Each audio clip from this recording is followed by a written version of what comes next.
뇌하수체 이상이 생겨가지고 2차 성징이 시작되는 거예요.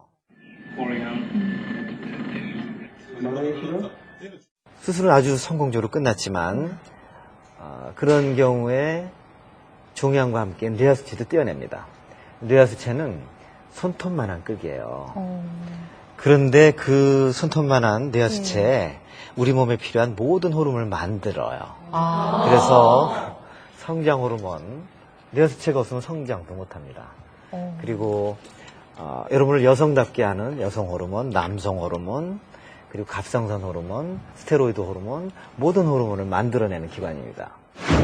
제 딸이 필요로 하는 호르몬을 물속에 기억시킬 수도 있지 않을까 생각한 거예요. 이렇게 누르면은 불이 번쩍번쩍하면서 정보가 지금 옮겨지고 있습니다. 저렇게 컸어요? 7살짜리 그 아팠던 딸이? 시간이 흐르면 크게 돼 있죠. 시간이 많이 흘렀으니까. 그 당시엔 제가 이걸 많이 만들어서 저한테 연락하는 분들한테 다 이걸 무료로 나눠줬어요. 그랬더니 많은 분들이 전화를 해와요. 다시 혈당이 떨어졌고 또 뭐 변비가 없어지고 혈압이 떨어지고 통풍이 없어지고 생리통이 없어지고 결석이 없어지고 변비가 없어졌는데 또 설사가 없어졌다 그래요. 변비와 설사는 반대의 질환인데 그래서 참 이상하다. 정말로 내가 준 물을 가지고 내가 만든 미네랄로 자연 미네랄로 물을 만들었는데 그런 일이 일어났습니까? 하고 저도 반문을 할 정도로 그런 일들이 일어나서 저도 깜짝 놀랐어요. 보니까 깜짝같이 이 통풍이 없어져 버렸어요. 근데 그거를 이제 못 느끼는데 왜 그러냐면은 제가 그걸 어떻게 느끼냐면은 술 마시게 되면은 그 아픈 부위가 찌릿찌릿 이게 뭐 전기 오는 신가로 이렇게 찌릿찌릿 오는데 그런 데서 증상이 없어졌어요. 아니 그 물을 얼마나 드셨어요?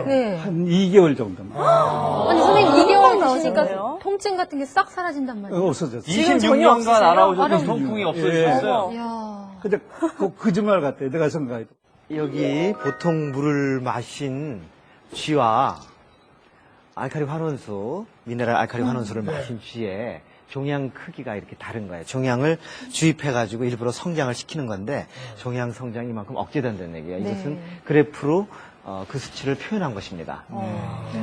이것은 한 마리에 대해서 실험한 것이 아니라 20마리 이상의 쥐에 대해서 실험한 것입니다. 이건 항암 효과는 이제 항암 치료를 하는 분들이 보조요법으로 누구나 물을 마시니까 사용하면 많이 도움이 될 것으로 저는 생각합니다.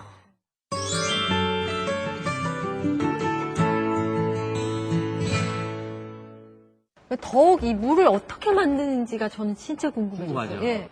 뭐가 필요한가요?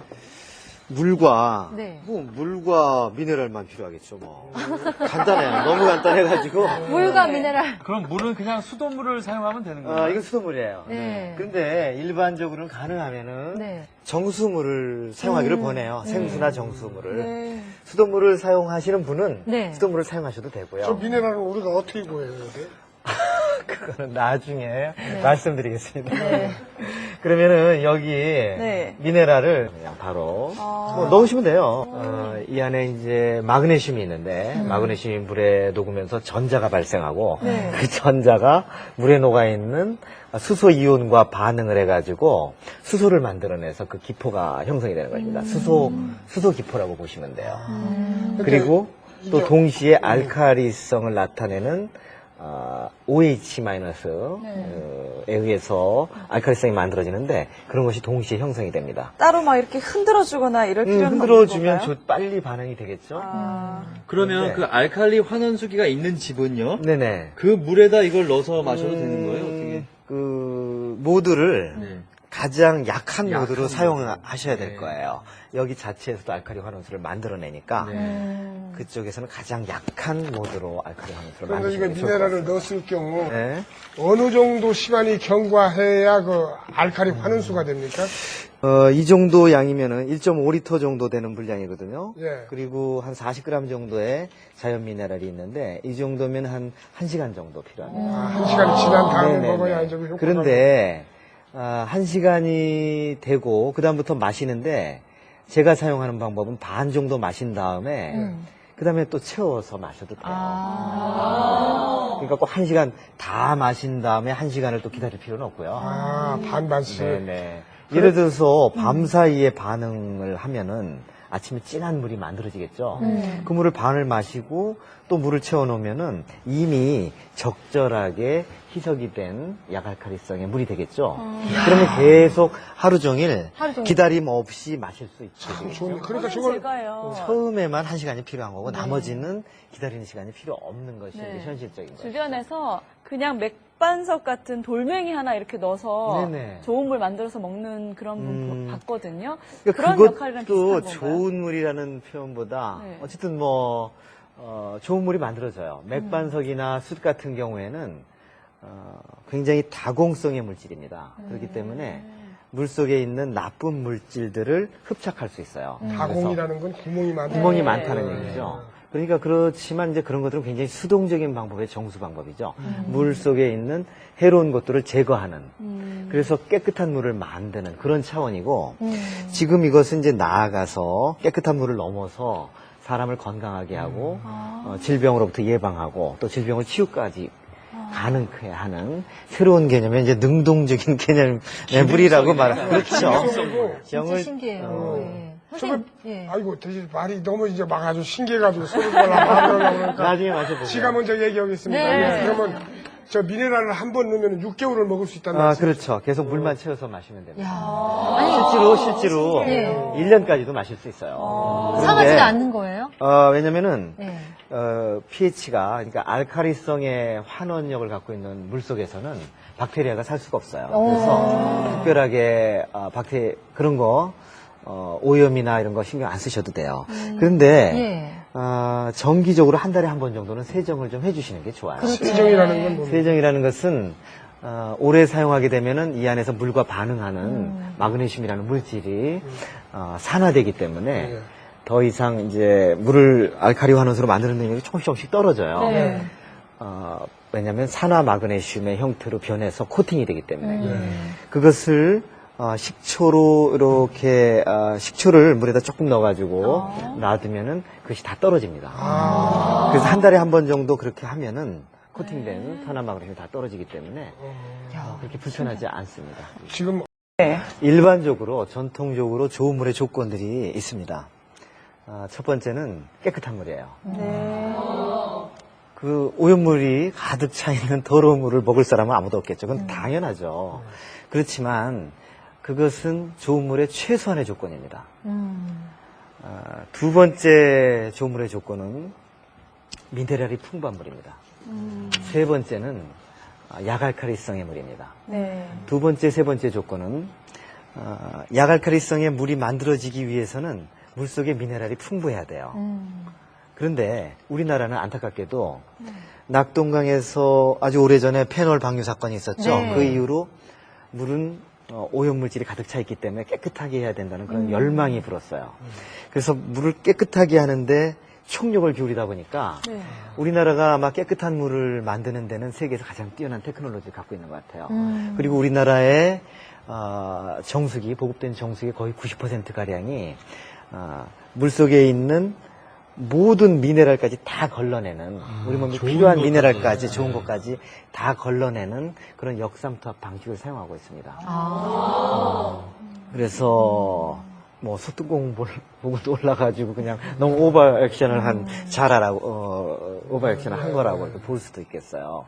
그래서 예를 들어 가지고 미네랄이 있어야지만 약알칼리성이 유지가 되는데 예를 들어서 역삼투압 정수 방식의 물은 물속에 있는 미네랄을 다 뺐기 때문에 공기 중에 놔두기만 해도 공기 중에 이산화탄소를 받아들여서 이산화탄소가 물에 녹으면서 산성화됩니다. 그러니까 그것을 방지할 만한 미네랄이 없는 거예요. 그래서 산성의 물이 되는 그런 단점이 있고 또 현대인은 만성적인 미네랄 부족에 의한 영양실조예요.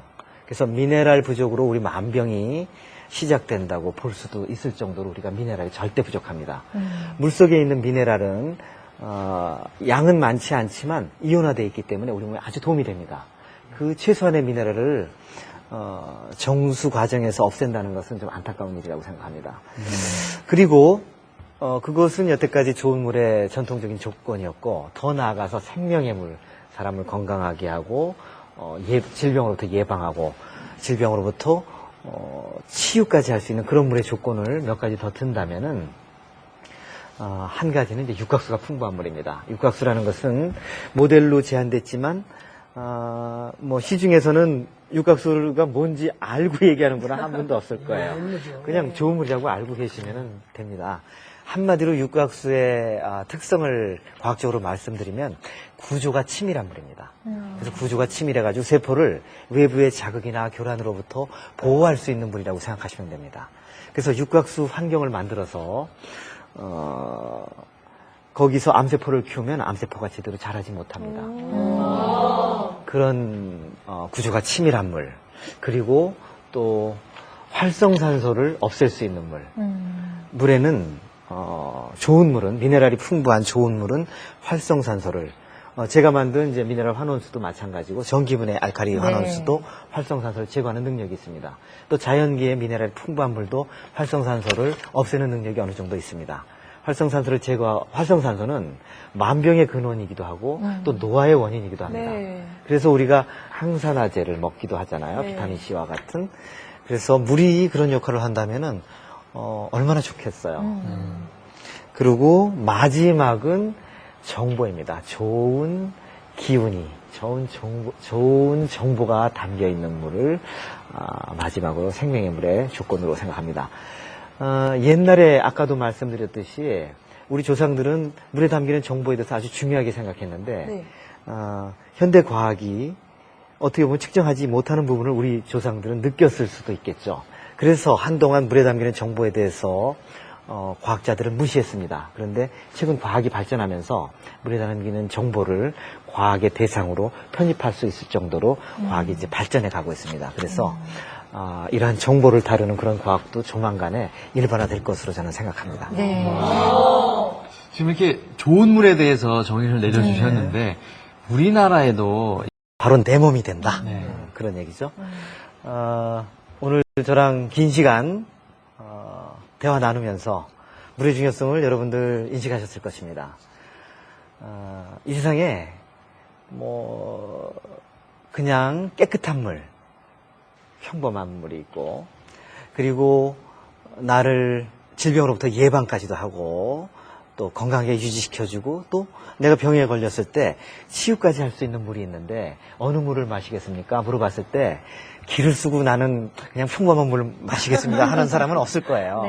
그렇기 때문에 바보가 아니라면은 물에 관한 진실을 알게 되면은 선택은 자명합니다.